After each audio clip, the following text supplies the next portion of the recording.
Hey everyone, today's guest is Andrew Dost, pianist, vocalist, and multi-instrumentalist for the New York City pop rock band Fun. Together, we dive in headfirst and dissect the writing, recording, and inspiration behind the smash hit single, We Are Young, taken from their 2012 album, Some Nights. Fun have the dubious honor of having the biggest song to date to be broke down and analyzed here on Chris DeMakes a Podcast. This song was massive. Andrew was so kind as to send some initial working demos of We Are Young that he shared with us here.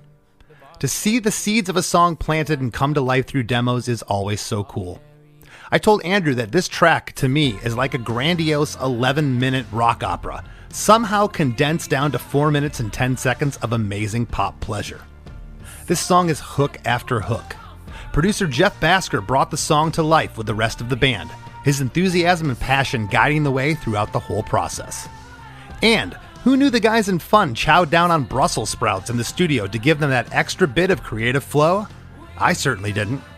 For all this and a lot of fun, don't touch that dial. Hey, have you heard? Chris DeMakes a Podcast. Hey, have you heard? Chris DeMakes a Podcast. Hey, have you heard? Chris DeMakes a Podcast. Hey, have you heard? Chris DeMakes a Podcast. Andrew, how you doing? I'm doing really well, thanks. How are you? I'm doing great. We were joking before we started recording a little bit that I feel like I just saw you, and in fact, I did. Less than Jake played St. Andrew's Hall in Detroit a couple weeks ago, and you graced me with your presence. It was a real pleasure to. I know we probably met in the past somewhere, on tour, Warped Tour somewhere, but actually, shaking your hand and meeting you, I think that was my first memory of it. So awesome to meet you. Yeah, it was so good. We had met in Europe on the bus because I'm friends with Vinny and friends with JR, and so we had met but it was brief, but that was my only other real encounter personally, other than years and years of listening to your music. And I don't know how much you like to get into your own work on this podcast, but I've got some questions and things, some agendas of my own here. Well, I love that. And, you never know. People like to pop into shows and say hello. I know you came out to talk to JR, our sax player in Detroit the other night. But when I met you, I had just kind of innocently said to you, like, hey, man, great to, see you.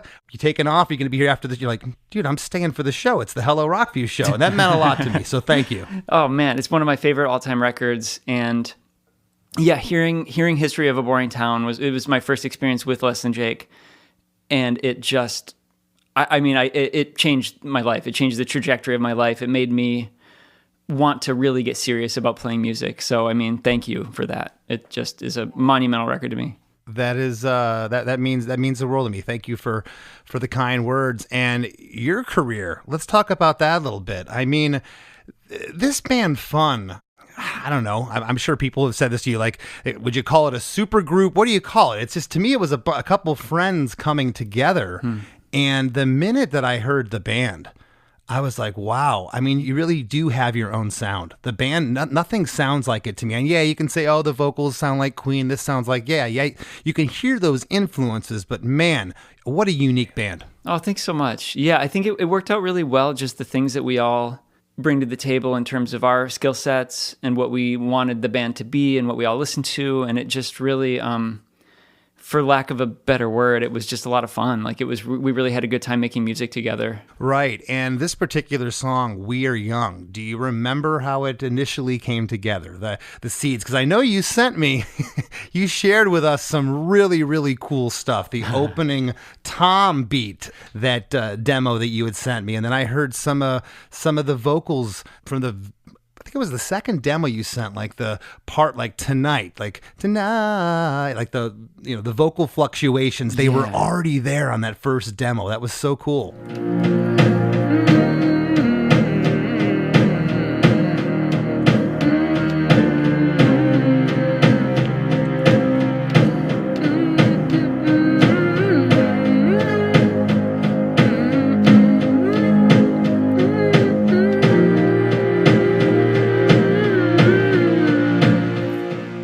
Yeah, so Nate like in the demo that you're referring to, is just kind of like mumbling the melody. Yeah. But before that we were messing around in the studio in upstate New York, and I really wanted to write a song kind of like there was a Modest Mouse song.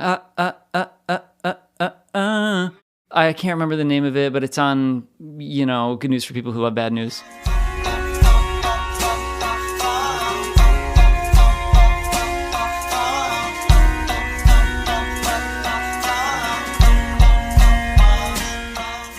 And I just had this kind of thought, like, it's time for us to make a song that's that good.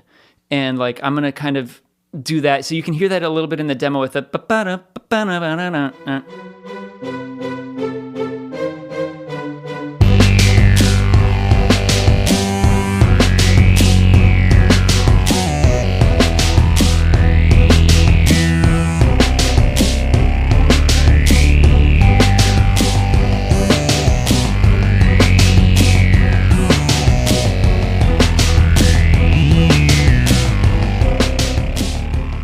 that, plus being super inspired by My Beautiful Dark Twisted Fantasy by Kanye and that song Runaway.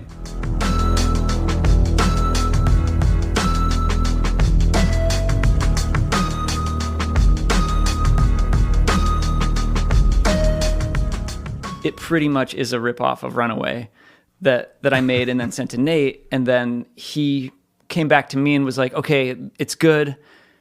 I've got an idea for how the melody's going to work, but it needs to really slow down into the chorus. The chorus can't be that fast. So it needs to really open up in the chorus. And then so we started kind of playing with that. So if by the time the bar closes, and then so that like pre-chorus beat kind of takes a minute to get into the chorus, and then the chorus is a full-on shutdown. So yeah, I mean, I guess I remember all of it pretty well. I remember the process pretty well because it was fun. It was fun for us to kind of like crack the puzzle of like the tempo map and the feel of how it ought to open up and all that stuff. This song almost shouldn't work. It is one of the strangest arrangements. Parts come in that never happen again. I kind of equate this song. I'll use the Queen example. It's like a Bohemian Rhapsody, and like some grandiose opus, like 10, 11 minutes that you were able to condense into a 4-minute pop song. It goes through these little different, almost operatic changes. When you get to that bridge part, it's like, what is happening now? And as you said, the tempo map, the tempo changes in the song, it's just really interesting. And then the coda at the end is just goosebumps for days. And all you want to do is rewind the track and hear it again. Man, that is so kind of you. Yeah, it just, I mean, we're huge Queen fans, which I think anybody that has heard our band probably can tell. And then also like Beach Boys, like you can hear that in some of the backing vocals. And in, like you mentioned, like things coming in just once or twice. Like that's one of my favorite things on like Pet Sounds, for example. You just hear like a ukulele hit once. And and it's just like, why? But I've always loved that. Like you don't need it more than once. Just give us a taste. Well, I'm not the only one that thinks this is a unique and amazing song. I mean, this song is still moving. If you just the YouTube plays alone, the views are at over 1 billion. I can't comprehend 1 billion. The only time I ever saw 1 billion in my life is when McDonald's used to put on the sign how many hamburgers they sold. You can't comprehend 1 billion. Congratulations. And I still hear this song everywhere I go. It's in malls. It's just part of, it got into TV shows like Glee and different things. It transcended anything and probably you ever thought we'd ever be able to do in a band, right? Oh, for sure. It was just shocking to me. Like I always kind of thought like I'll be like making like little weirdo indie songs, and that's cool. Like I love that. I love like the people that listen to our music and the people that found our band. And then suddenly it was this leap into a world where it was just like very, very foreign to us. Well, and this song, it's not some down-tuned like modern sound. It is a modern sound, but the 50s progression in here, it's the old 1-6-4-5, that thing. Ed Sheeran harnesses that very well. He'll take old stuff and make it sound new. And this song has that I can sing some of these 50s standards over this song, but Sure. you wouldn't hear it if you didn't sit down with a guitar and comb through it like I did. I'm like, wow, the basis of this song is just old rock and roll, but all the elements and production that you guys did to it, and the fact that it's 10 years old now, 11 years old, it still sounds as current today as anything on the radio. Well, thank you. I mean, I think we can give our producer Jeff Basker a lot of credit for that. He introduced us to the Moog Voyager, which provides the low end, provides the basically what I consider to be like the heart of the song. It just, once that hits in the chorus, Right. it just, you can feel it. And that beat, that big, long snare, that was Jeff, Right. So he's really good. And throughout the album that we made with him, he was really good about finding different ways to kind of modernize and refresh the ideas we had and kind of make them more universal, more palatable, more unique. He's just a very, very skilled producer for sure. I feel like all the pieces of the puzzle were there on this. I had read somewhere that he drove himself crazy mixing this song for like 2 weeks because he wanted it to be just right, because it's such a grand song. But I feel like it was everybody here. You almost wonder, what if you went with another great producer? Would it have come out like this? Funny you mentioned that, because we had another producer come out while we were working in upstate New York writing in the sessions that spawned. We rented a studio and slept there, and out of that came Carry On, Some Nights, the beginnings of a few more songs. But we had a producer come out there. He even stayed with us. We made Brussels sprouts together, and we had like a little like retreat, and it was really fun. We really got along well. It was Dennis Herring, who we're huge fans of. He had just come off making the Waves record, King of the Beach, which I was obsessed with. Let the sun from my eyes, let it burn my back, let it burn through my thighs, up the wide, wide open. He had great ideas, especially with Carry On. We kind of made a demo that was relatively well fleshed out. And it just didn't work for one reason or another. We just couldn't kind of come to an agreement on whether it was money or schedule. I don't remember. But it didn't work with Dennis. And we kind of thought like, well, let's shoot for the moon here in terms of like, we love Drake, we love Kanye, we love, just generally this like futurism that Jeff is bringing into the world. So like, let's try to work with Jeff. And I think he ended up liking the songs, and it ended up working out. Yeah, no, this track, Some Nights, that's another one. Just the vocals on that, that song's just absolutely beautiful. But this track, again, when you were putting it together, okay, and I asked this a lot in the show, you're into the album, you got 7-8 songs cooking. Where did this one sit for you? What'd you think? I think we knew relatively early on. Yeah, it came about, maybe 6 or 7 songs in, and I think we were kind of like, that's the one. That'll do. But I kind of have felt that way about every song that I've ever done, and maybe that's ego and maybe that's misplaced, but I do think it's kind of like, well, I've also like thrown away a lot of stuff that I just didn't want to even finish. And so generally when I finish something, or when we finish something as a band, we kind of thought like, cool, that one's good. And then with this one, the difference, I guess, was that when we played it for people, they were like, whoa, like, can I get a copy of that? Can you send me that demo? Can I hear, like, I want to hear more of that. And usually when I send people stuff, they're like, cool, that's good. You did, all right, cool. And then with this one, it was good like, job. Can I give me that, please? And so that was kind of our clue that it was like, oh, this is working pretty well. That's really interesting. Well, you mentioned that Jeff, the producer, that he, making those blown out snare sounds, were those samples, or did he create all those? Well, this is a little trade secret that I don't know if anybody has publicly talked about. So it started as a sample. It started as a sample of Microphone Fiend by Eric B. and Rakim. And so if you listen to that, you can hear it towards the end. It is that snare, it is that kick, and it's huge. The microphone fiend, the microphone fiend, the microphone fiend,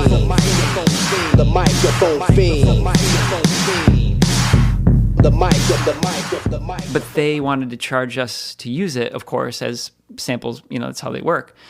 Sure. And we didn't have any money, so we replaced it. We recreated it. So I mean, it's it sounds pretty darn close, but it is a recreation of that initial idea of being a sample. But it's original. That is so cool. So you heard something you loved, you're like, we're not going to pay a licensing fee, but we could emulate that. We can get it close, and I don't think you could have got it any better. Yeah, I mean, I wish we could have used the original, just because how cool is that to sample Eric B. and Rakim? I mean, I love it.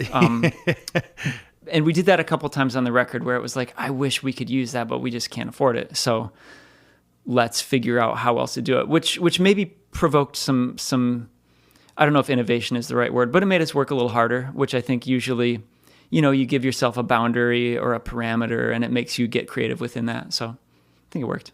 Right. And for everyone listening, you put out a record before Some Nights that it sold modestly, but, you guys were still kind of trying to figure this whole thing out. So coming into this, you were just still writing songs, and yeah, you were excited about them. You're writing these new songs, they're exciting. I don't think there's any ego there.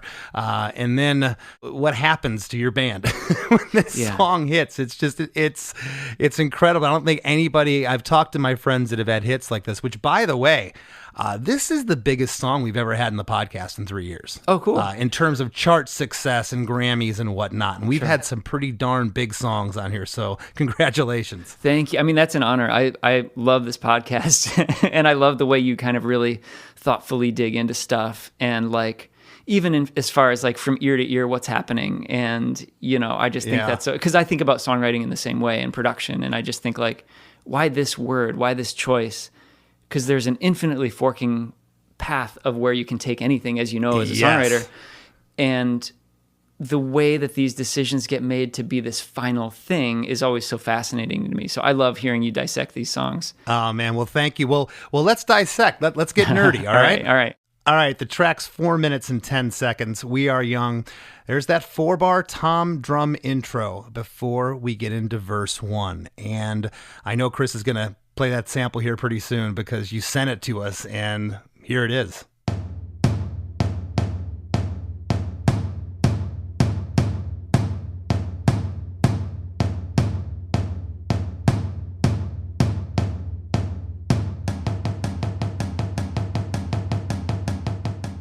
That wasn't the sample that we ended up using on the recording. It was just some weird kind of happy accident that came out of that original demo that, Jeff recreated with samples from, I think that sample came from Plain Pat. And basically Jeff was like, this is how the song has to start. It has to start with the toms. And he was like, well, as soon as you hear those toms, you know what song it is. You're going to like, know it's going to be this introduction to the song that in the club, at a show, you're going to hear that and you're going to know. And he was like, when people hear the toms, they're going to get up. And so he, jumped out of his chair. And Jeff did that a lot during the recording process. He would like get up and like, he would, pretend to flick a lighter or whatever. And Jeff was just always like, this is how people are going to react to this part, to this thing. And so that was kind of like, this is the first song we worked on with Jeff. And so that was my introduction to him, was his like very physical, visceral reactions to things and how he wanted things to hit the ear and to hit the audience. And it was just so cool to me to think like, oh, I've never really thought about that. I've only really thought about like what sounds cool to me, and not really like how on the radio, if you flip to this, you hear, it was just really cool to hear him break it down in that way. Yeah. Some of these producers are like mad scientists. They get in there, like, it's almost like they're poor man's psychiatrists. I've said that before, and something's hitting this guy, but what a great energy in the studio to have the producer jumping up going, this is how it makes me feel, and it's going to make other people feel this way. And you're like, what's he talking about? Just to feel that contagious energy and to try to translate that to the track. It was just fantastic.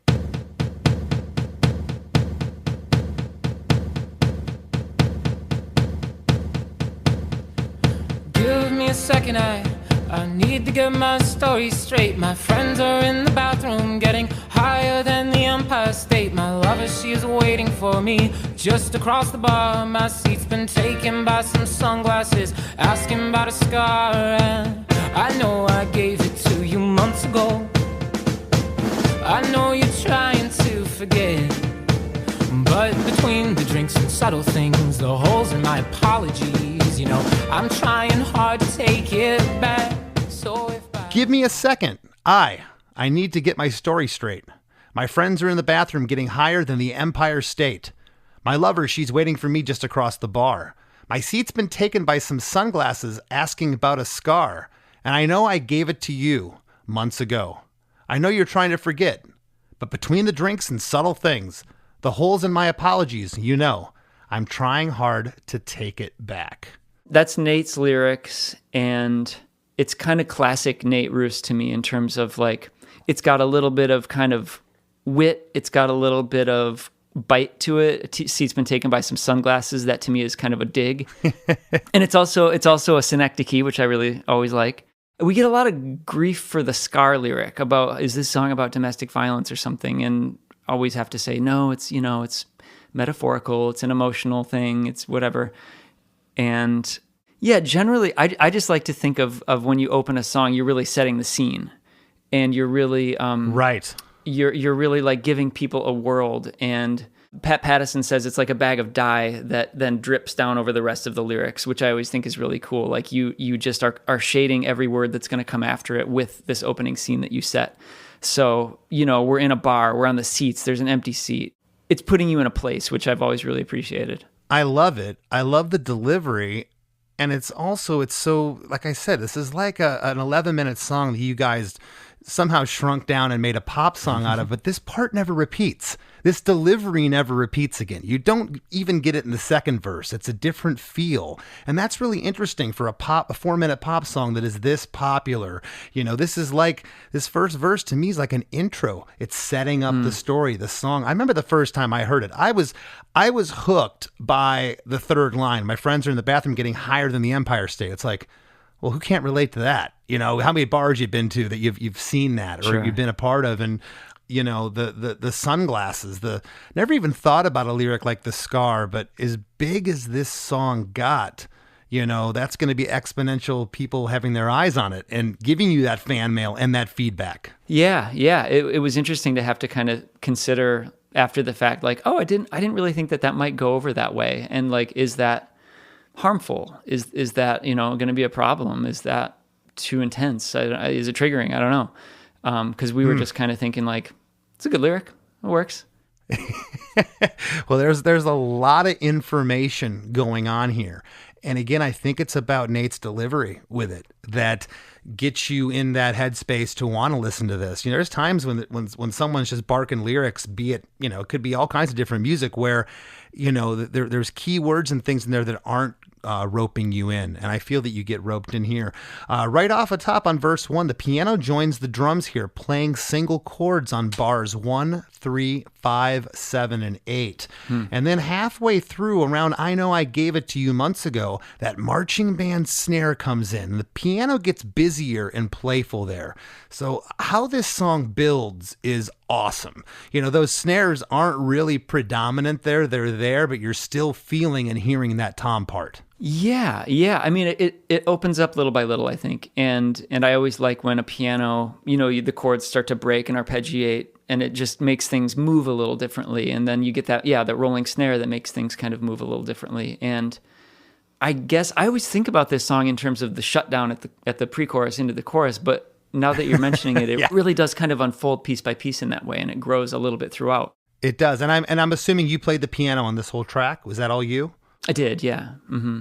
Okay, so do you recall, because what you do here is perfect, the piano, was it, you know, kind of off the cuff, you do a couple passes, or did you have something, are you the kind of guy that goes in, the idea's completely worked out? It varies. This one was worked out, but in that original demo, it was totally different. I wanted to do some like upbeats, like, and so I was even going to try to do that into the recording, and then Jeff was like, no, don't do that. And so, so just breaking up the chords. And so, yeah, and it's a grand piano as well as a Nord, just the stock kind of piano sound on a Nord together, just to give it a little bit, kind of the warmth and richness of a grand, but also kind of the point and like plinky plunky sound that the Nord piano has, which I think you hear more in the chorus when it kind of, it just thickens so much. But yeah, I just wanted to tell a story with each instrument, I think, too, in addition to the vocals. Great. And something I did mention at the top, that tom part, the more I listen to it, it's almost rock, that part. And I'm going to say that's the first part of the song. We're going through different, whatever you want to call them, chapters or segments of the song. But you get that drum intro. It almost reminds me of, I don't know if you ever heard the song Everybody Wants Some by Van Halen. It was off their third record. Yeah. And it starts with this tom thing.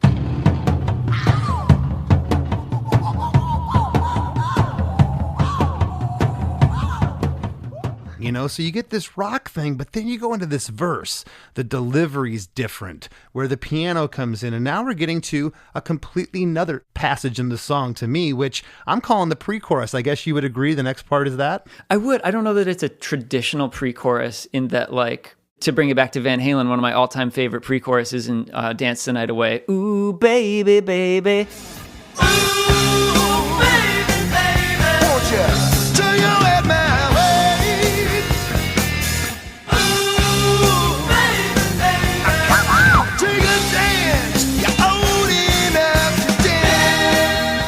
Like that to me is a classic pre-chorus. Oh, yeah. Whereas this is more of a emptying out or a clearing of the clear the mechanism kind of a thing. But yes, I would call it the pre-chorus. Take it back. So if by the time the bar closes and you feel like falling down, I'll carry you home tonight. So if by the time the bar closes and you feel like falling down, I'll carry you home. And it breaks down to a single piano chords here and a vocal. It just kind of draws you in from what happened in the verse. It's just down to the piano. It gets very personal there. And there's really no count. I tried counting it different ways to when the chorus hits you. And it's jarring, but it's perfect. Does that make sense? It does. It's jarring. It's jarring, but perfect. It's the hey, smoke weed every day syndrome where you're just like you can't count it. You can try. You're never gonna get it. Hope you're ready for the next episode. Hey, smoke weed every day. That's exactly it. And then you're in a completely different world. At 50 seconds, we hit chorus 1. You home tonight. We are young, so let's set the world on fire. We can burn brighter than the sun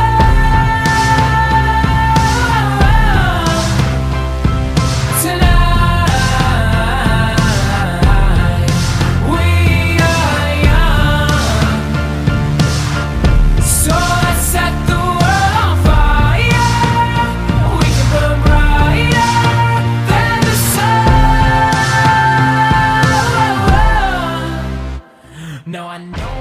And then you got that, I believe you called it a Moog. I've always called it a Moog. Did you say Moog earlier? I mix it up. I did say Moog. Okay. But I also say Moog. It depends on, if you had said it first, I would have followed suit. I don't really know what it is. Oh, okay. Tomato. Yeah, okay. yeah. Well, I'm going to call it a Moog. Okay, But cool. Man, you can really hear that 50s progression here. It's the Happy Days progression. It's the theme song for that show. These days are ours, happy and free. Happy days. These days are ours. Share them with me. Goodbye, gray sky. Which you guys have covered, right? Yes, we have. It's the old Blue Moon, the old yes, it's this totally. 50s standards. Mm-hmm. But I hear that progression here. I absolutely love it. Again, it's not some detuned, downtuned thing. Not saying that couldn't have worked for many million great songs, but just love that it sounds old, but it sounds fresh and new here. The drums get blown out. We were talking about that here, particularly the snare. Piano is playing a staccato part along with the low growl of the Moog synth running throughout. And is that an electric bass or synth bass? There is an electric bass in addition to the Moog. So the Moog is laying these like long low tones, which allowed Jack played the bass, and it let him be a little more percussive with the bass guitar to ding, ding, ding. He could dig in a little bit, and we weren't as reliant on that supplying the low end. It could be a little more of the grit and of the like movement, because the bass is taken care of. So that was kind of a new idea to us. We're like, oh, we don't have to fill the bass out with the bass guitar. It's already there. The bass guitar can do something else. That is so cool. I love the tone of the bass. The low end is perfect where it sits with the vocal. It's awesome. The lyric is, tonight, we are young.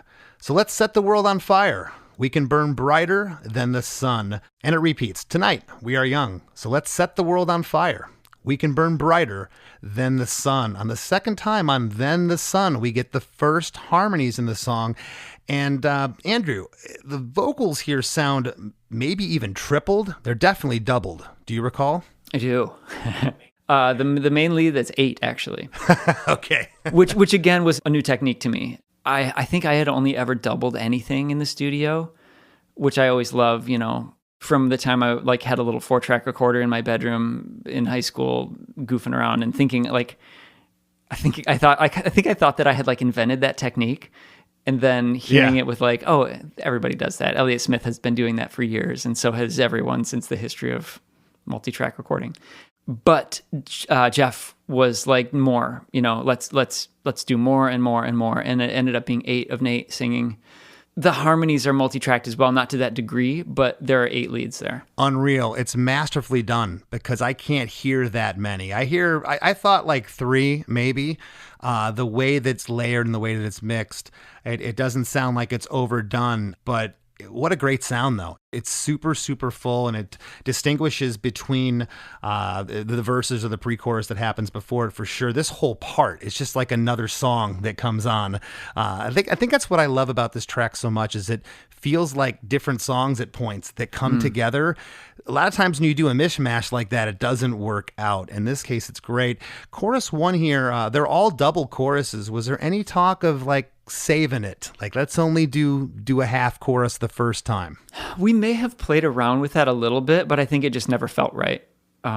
It just was always that's too short. We need to do that again. Yeah, because you're in, again, it's a completely different world. It's almost like you got to stay in that world for a little bit more than one time through. Again, the last line, then the sun, we get the first harmonies there. Do you remember if there was any talk of harmonies anywhere else? Because there certainly could have been here. I think that's, again, Jeff with his kind of infinite wisdom, knowing when is it time to do more and when is it time to stop yourself from doing more. And that was a big lesson for me from our first album, Aim and Ignite, into Some Nights, was if you go back and listen to Aim and Ignite, there's a lot going on. There's very kind of colorful arrangements that are probably a little too ostentatious at times. And with Some Nights, we wanted to pare that back a little bit to kind of the essentials. What is a song? Let's just stay, for the most part, in a groove. Although we're talking about how We Are Young doesn't do that. But in general, let's not just saturate everything every second. And so when those harmonies come in, sun, it feels a bit like clouds are breaking and the sun is shining through, or that was kind of the hope anyway. So that just open things up a bit before you close it again and go into the second verse. This is it, boys. This is war. What are we waiting for? Why don't we break the... Hey everybody, don't go anywhere. We got lots more with Andrew Dost coming right up after a few words from our sponsors. Hi, this is Chad Nicefield. And this is Justin Press. We're the host of Making Waves, the Shiprock podcast, a part of the Sound Talent Media Podcast Network. We're inviting you to sail away with us on an epic journey in musical enlightenment. Every week, we bring you only the best artists in rock music and discuss everything from the cruise to the stage to the saga of being a professional recording artist. We'll have lots of special guests along the way, so tune in every week. Your stateroom is available every Monday morning, so welcome aboard.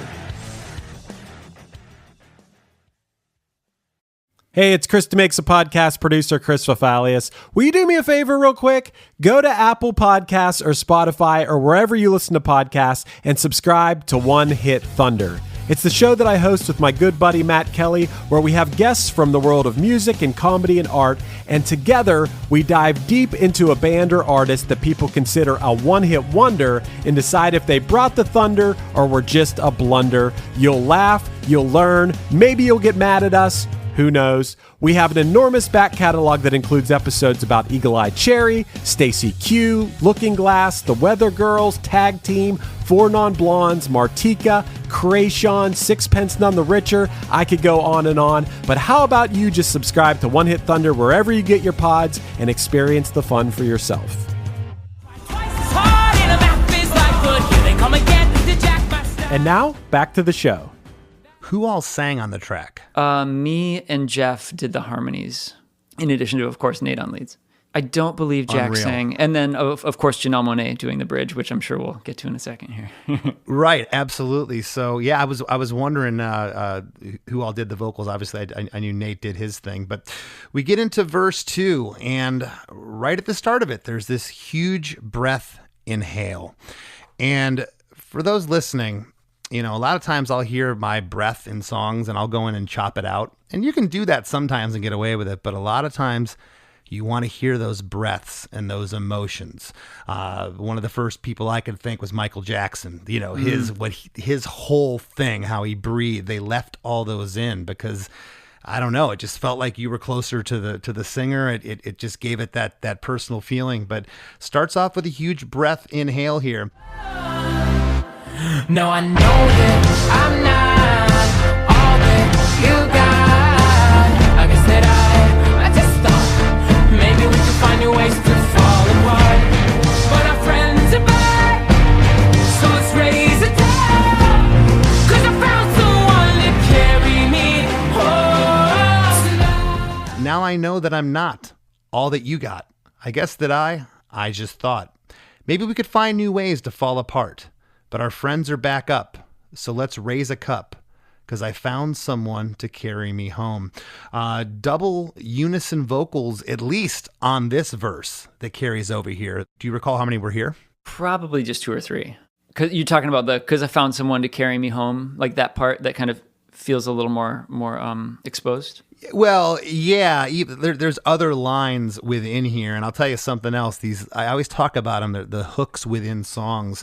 The little hiccup, the little falsetto hook on the word just thought on that line. Yeah, it skips up a little bit. I guess that I just thought maybe we could find new ways. Yeah, I mean, Yeah, that's, I think, a testament to Nate's skill as a lead singer, how he just knows when to pick those little moments to give it a little something extra. I always like that Yeah, part. I'll hear pop singers do that, like Taylor Swift, and it's almost like so sugar and sacchary cutesy, but like you can't imagine the song without it. It's just those little nuances that just kind of give it, And I've done that before. I've had accidents with my voice where I'm like, we got to redo that. The producer's like, that was cool. Yeah, it gives it a unique thing, and I've always loved the Cranberries and like Dolores O'Riordan's skip that her voice kind of did at the end of things. Yeah, it's so cool. But yeah, the second verse, I always think of the second verse as being like a rule-breaking verse. Like you establish the rules in the first verse, you give the kind of foundations of what, the parameters are, the rule book of the song, and then in the second verse, you either subvert that or you reinforce it generally.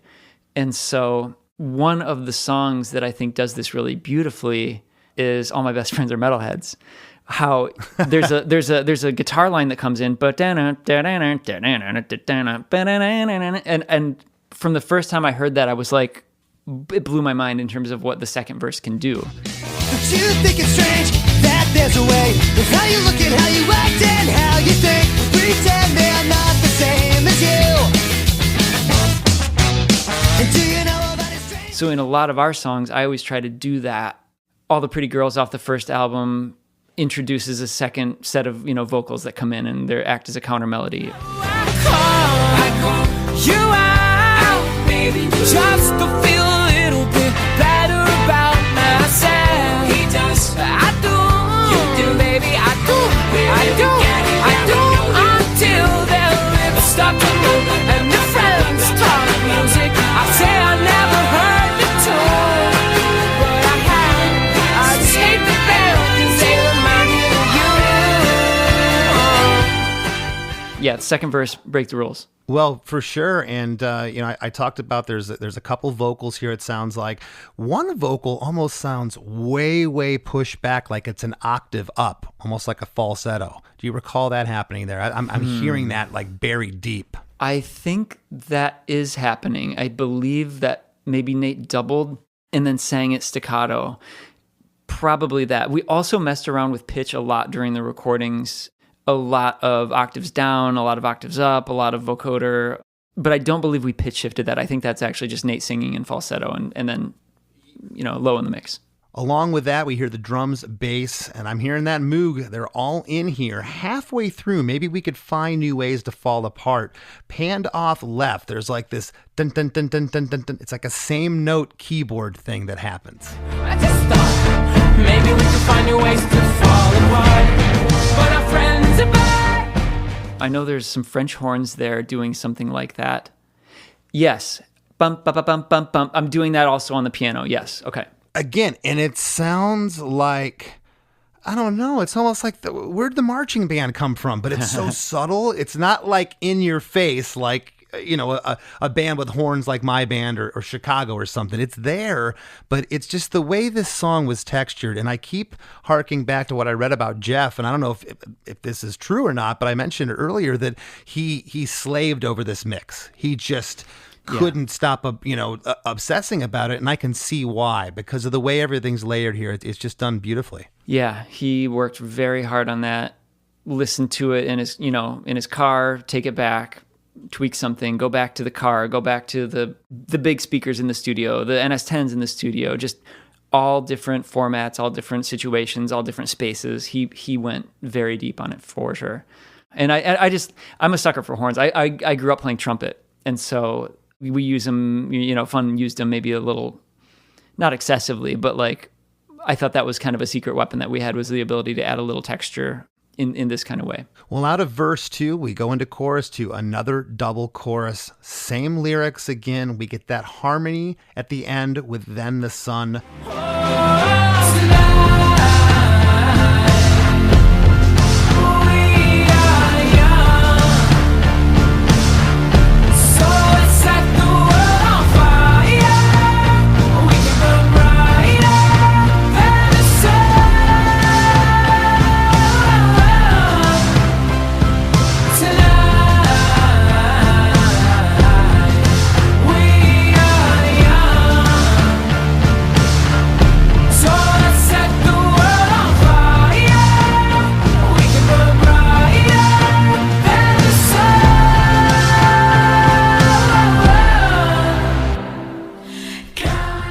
The Moog synth is a bit louder here. It sounds like it's louder in the mix and also changes some notes. It's more playful here.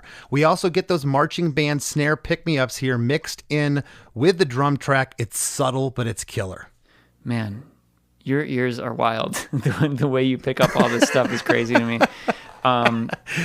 Well, I'm going to tell you, to be fair, you guys stumped me in the next part. Okay. Oh, good. I'm going okay. to give the Cliffs. I'm going to give the Cliffs notes to the listeners on the bridge, because this thing is just out of this world. It's next level. There's a lot going on there. In that chorus, the Moog does get a little more playful because, again, you can kind of break the rules that you've established in the first chorus. You can have a little more fun, and I don't believe there's any copying and pasting. We maybe did some of the vocals in the chorus, or I don't think the vocals are just flown in from chorus to chorus. I think Nate just did all of those again. I'm pretty sure. I listened for that.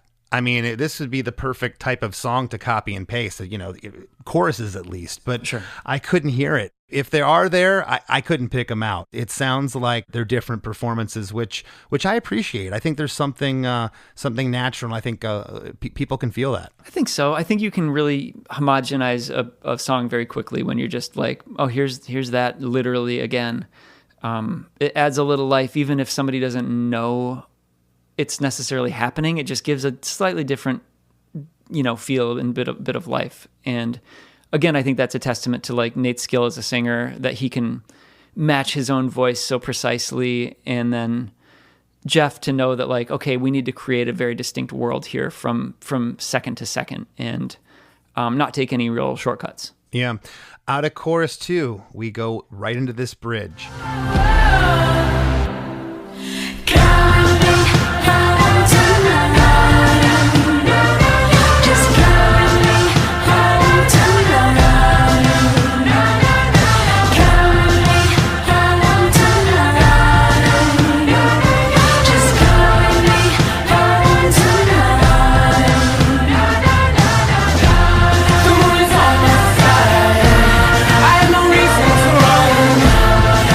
So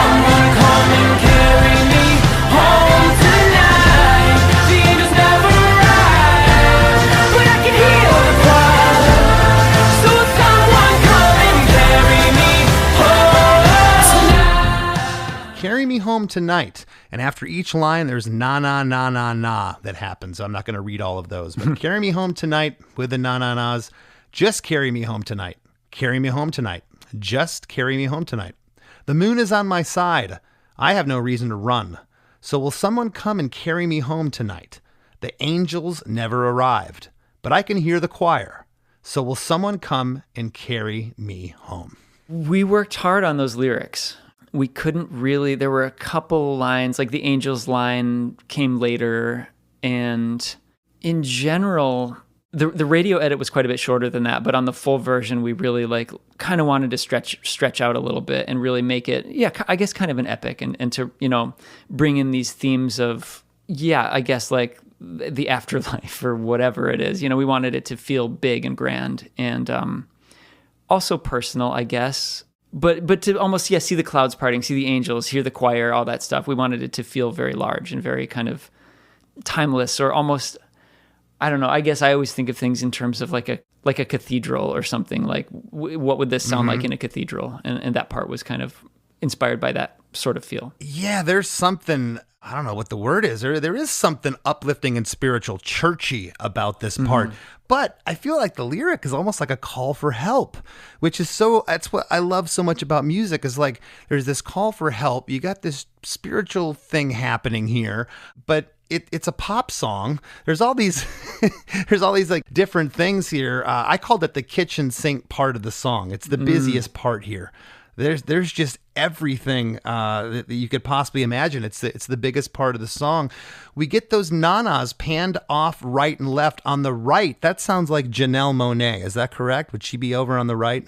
I can't remember where we put her lead. I don't think she did any of the backing vocals. I believe she only did the "Carry Me Home Tonight." I think that was all she did. But I remember playing a lot with the panning of the nanas. And then at one point I did these like woo things, which I was as immediately after I did those, I was like, we have to lose those. That is not working. But everybody was like, no, it's working. Like, let's leave it in. And so like, there it is.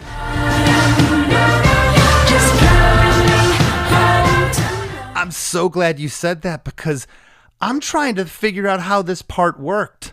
Okay, you got the na-na-nas, to me, they're pan right. You got some more na-na-nas pan left. You got the lead vocal that's coming in and out. There's harmonies happening. But then, again, there's so much going on. Usually I'd be able to break it down line by line of what happens. I can't distinguish. And when you start doing that woo-woo part, which I hear predominantly pan left, it shouldn't work, but it does. So that's what you're saying. You go, this doesn't work with everything because there's too much here. And then your bandmates are going, no, it's genius, which it is. It's awesome. Well, that's very kind.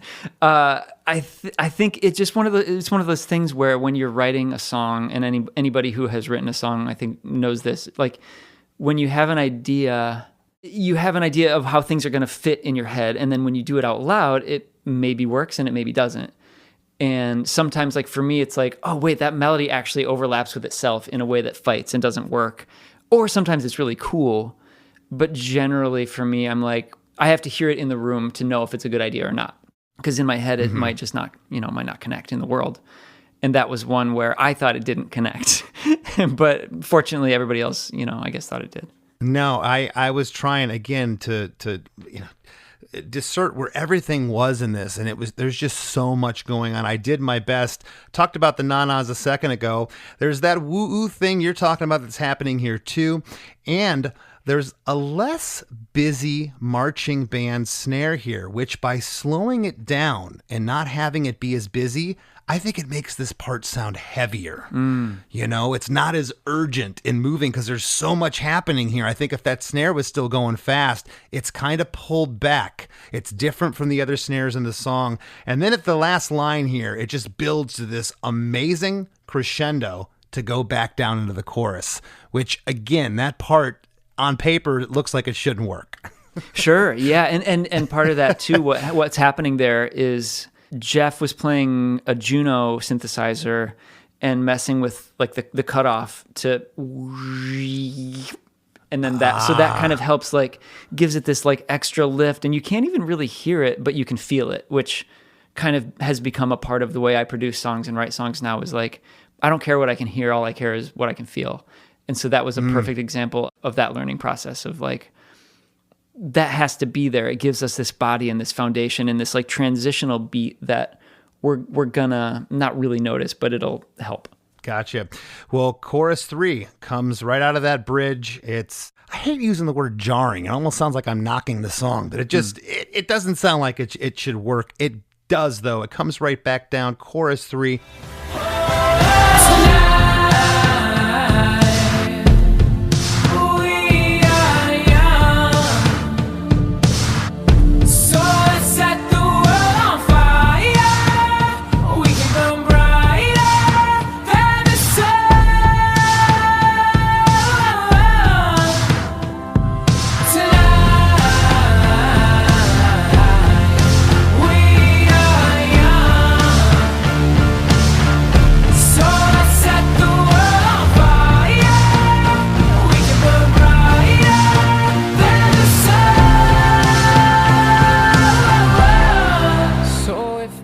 We get the same lyrics again. And what else could you have said here? And that's my next question. Was there ever any other lyrics or, hey, it's the third chorus, we got to rally here and put an extra line in or change things up?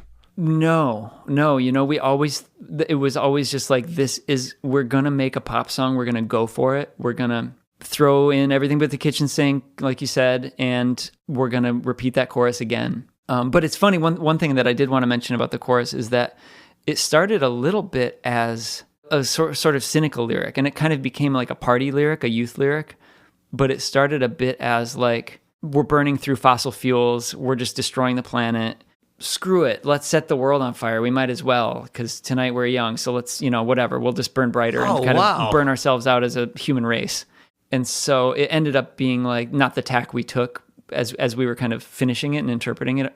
But that was kind of where the lyrics started. Oh man, thank you for sharing that. That's so cool, because I've heard that before with songs. They start out as something, and thank goodness for it that you had that initial idea, because it wouldn't have maybe spawned what it ended up being. Yeah, and I think like we liked it better. I think we've all written enough kind of cynical songs in our lives that like it felt kind of good to just be like, yeah, we're young, we're vibrant, we're youthful, I'm hip, I'm edgy. But by 2012, I would have had a hard time singing that song. Youthful and edgy. Yeah. Yeah, when we were not hip or edgy at the time. We were firmly in our 30s and very tired at all times. Not looking any worse for the wear yet. Well, right. Chorus 3 here, it breaks down on chorus 3. We lose the growly moog. It's very spacious and atmospheric here. I can hear those delays and those reverbs. I love the first half of this. We can burn brighter than the sun. The organ swells into the second half of chorus 3, just comes right up. The moog is back in, as is the staccato piano. And we get that wonderful harmony on Then the Sun, the last line, before we get into the next part, which, we had talked about, were there any other lyrics for the chorus or any other information? You don't need it, because you get it in what I'm calling the coda at the end of this song. Sure. And man, what a way to tie up a song. It's just like Goosebumps Central when I listen to this part. It is so good. So if by the time the bar closes and you feel like falling down, I'll carry you home tonight. So if by the time the bar closes and you feel like falling down, I'll carry you home tonight. There's just 8 piano chords and an in-your-face personal vocal.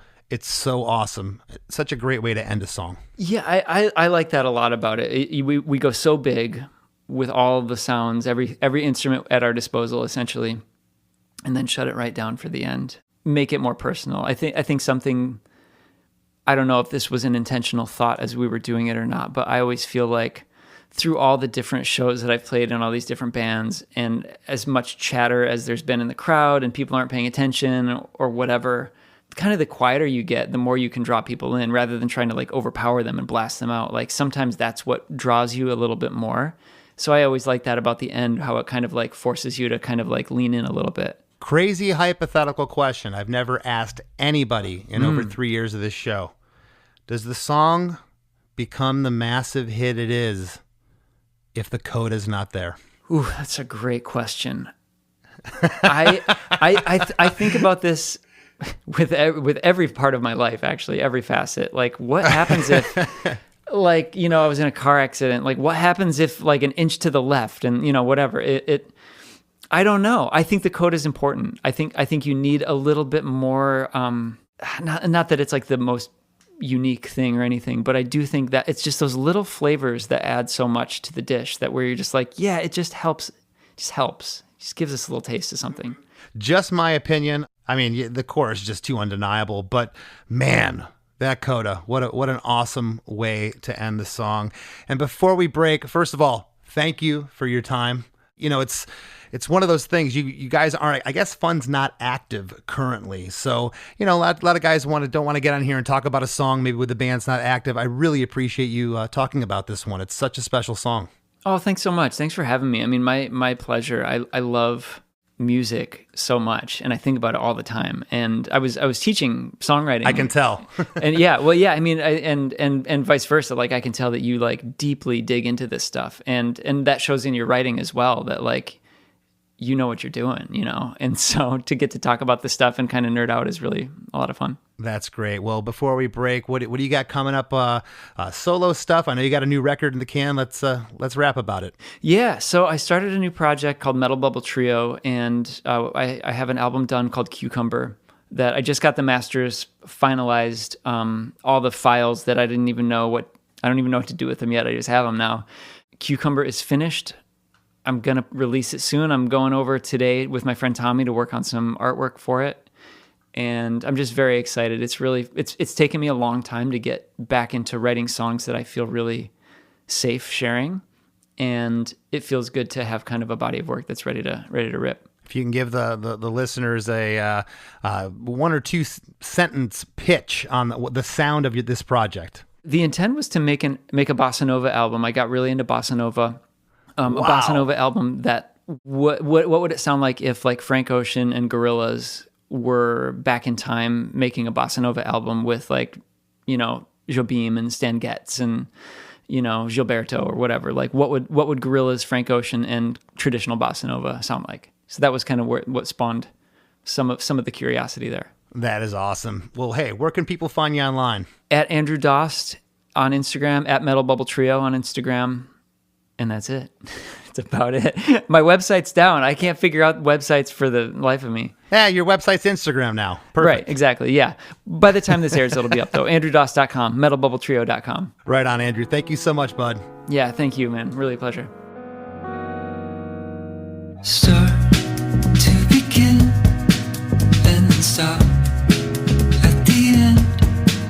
Just let go of control. It is a universal theme. Blow it all up and then blame someone else. It's all wrong. Sing along. It is a universal theme. Well, you could write a book, or you could write an essay. You could have a teacher, or you could learn the hard way. But in the end, it hits you like a sound wave. Love is the only constant thing, baby. Make a mistake. The song you're hearing is Universal Themes from Metal Bubble Trio's soon-to-be-released album Cucumber. In preparation for this episode, Andrew sent me Cucumber, and it's so good. And you know how you can tell it's so good?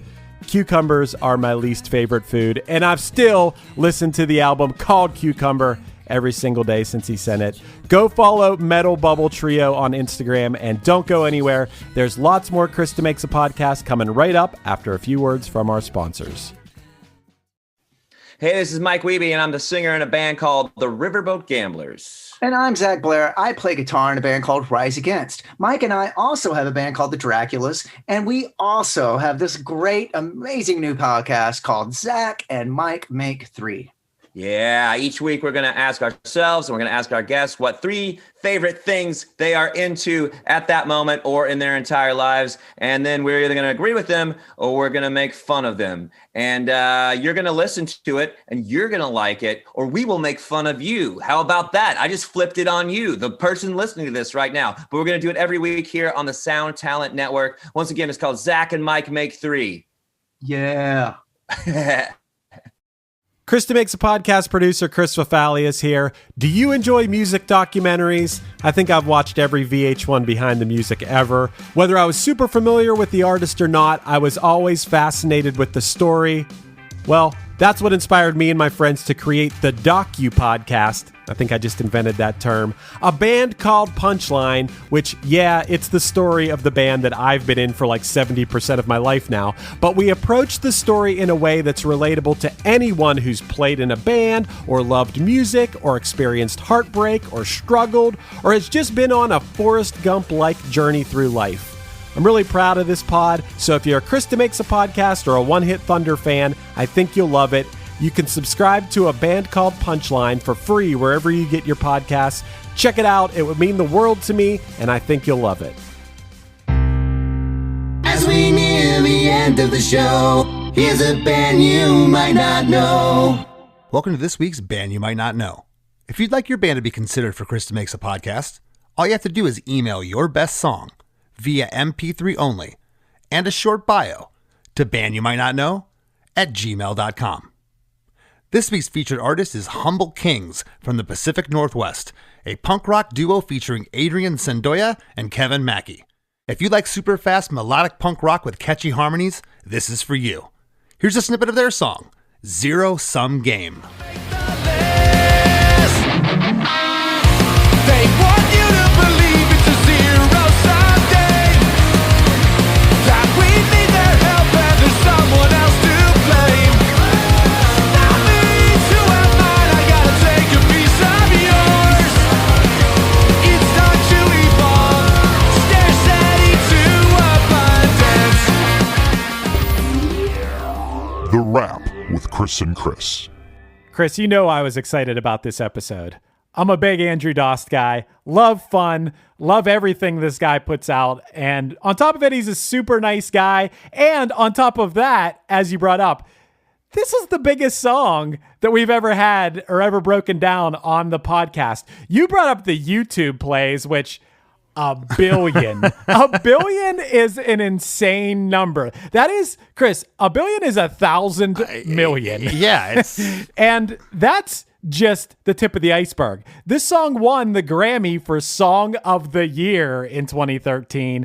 And on top of that, like, it spent 6 weeks at #1 on the Billboard Hot 100. I mean, it's seriously one of the biggest songs like ever, kind of. It is, and I absolutely love it. I don't hate it. You know, a lot of times songs get so big that you're just like, it's annoying, I don't want to hear it, or, you know, that's just kind of human nature. Not this track. I even told Andrew off recording, we rapped a little bit at the end of just, you know, how special this song is. You know, musicians are our whole lives. I mean, most of us, like, we could never imagine having a song that big, and not many people get to have a song that big, and he did. It's, you know, I think there's something to be said too. I didn't really mention it in the episode, Chris, that, you know, these were just 3 friends that came together. They put the first record out. There was really no pressure to do a follow-up because the first record didn't go through the roof. So they were just writing another batch of songs. And,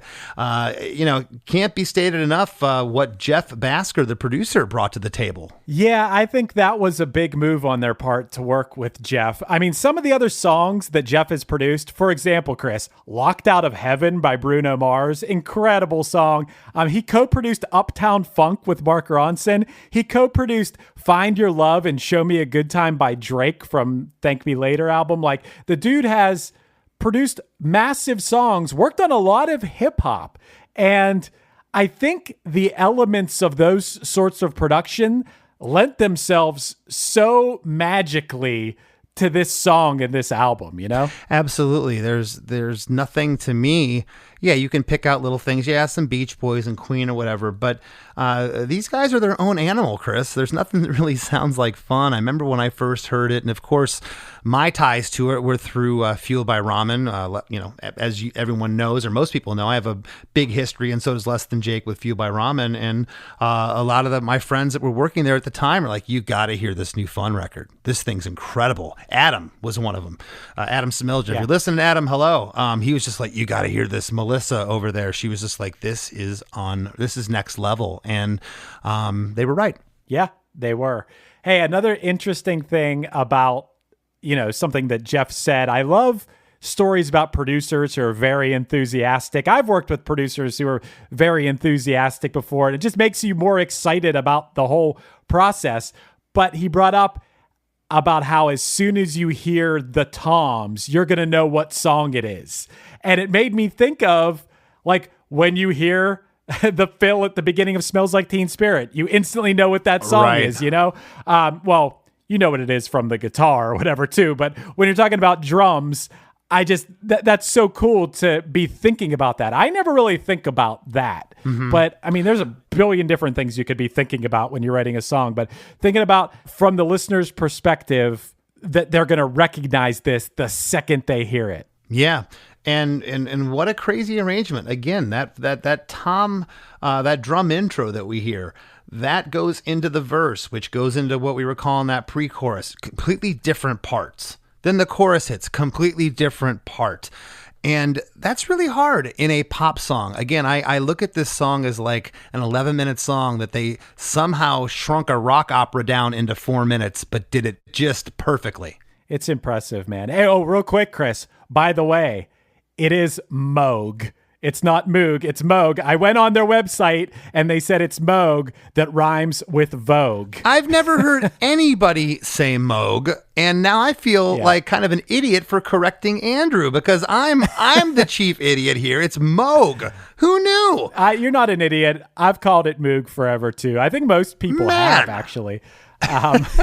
Some more things about this that I thought were really cool. Hey man, I got to tell you, Andrew is a real deal, as you may have known when you're talking to him, a real deal, huge Less Than Jake fan. Like that night, you and him called me from the bathroom at the Detroit show, like on FaceTime, and he like answered, and I'm like, who is that guy? He's like, hey Chris, Andrew Dost. I'm like, oh, what's up, man? And anyway, real deal Less Than Jake fan, and I loved that he cited Metalheads as an example where when he was talking about how you kind of establish the rules in the first verse, but the second verse is a chance to break those rules. I thought that was really cool that he cited Metalheads there. Yeah, absolutely. And I'm sure it came across, but to everybody listening, but what a nice guy. So humble. And he's a music nerd. He's like me. He loves diving into this kind of stuff. And I'll tell you something. One of the most un-rock and roll things I've ever heard is when he said they were hanging out eating Brussels sprouts. I've never heard a band say that. I like Brussels sprouts, but I thought that was odd. Brussels sprouts are rock and roll now. You didn't know that? I've been rocking Brussels sprouts for a couple of years. They've moved to the top of my list of one of my favorite foods, man. People have been making them really rock and roll lately. Andrew is so sweet. He said it just off the cuff like it's a normal thing. Yeah, we were in the studio hanging out having some Brussels sprouts. It's like, I want to have some Brussels sprouts with Andrew Dost at some point. Hey, Chris, also, the kitchen sink bridge, the one thing I was thinking about is like, they threw the kitchen sink in so hard that they're like, let's throw in Janelle Monáe too. What the hell? Let's go as crazy as possible. Chris, you asked him, does the song become a massive hit even without the coda? And I thought really hard about that. And you know what I think? I do think it's an important part of the song. I do think it wraps it up perfectly and gives it a real emotional sort of ending.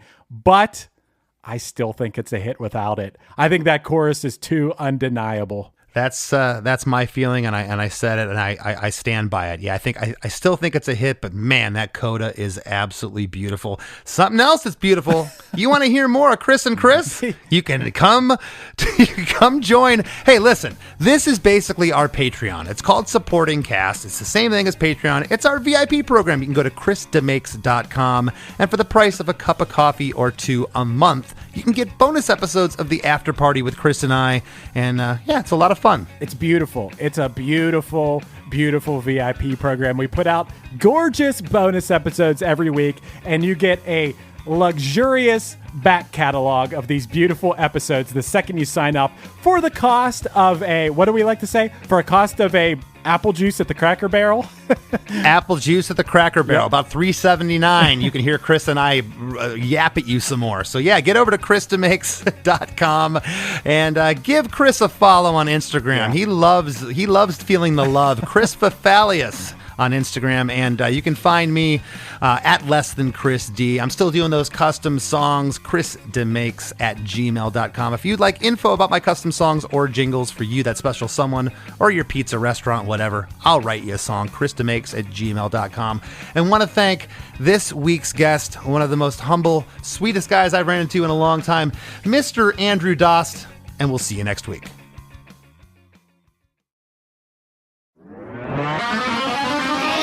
Hi, this is Paul Phelps. And this is Monica Strutt. And we're from the Daily Music Business Podcast. We're joined by a number of other really great hosts in creating daily content with great advice for independent musicians just like you. That's right. We put out episodes daily on all topics from music marketing to branding, advice on signing with a manager and label, and anything else you need to up-level the business side of your music career. We've got it covered. Subscribe to the Daily Music Business Podcast today on your favorite podcast catcher.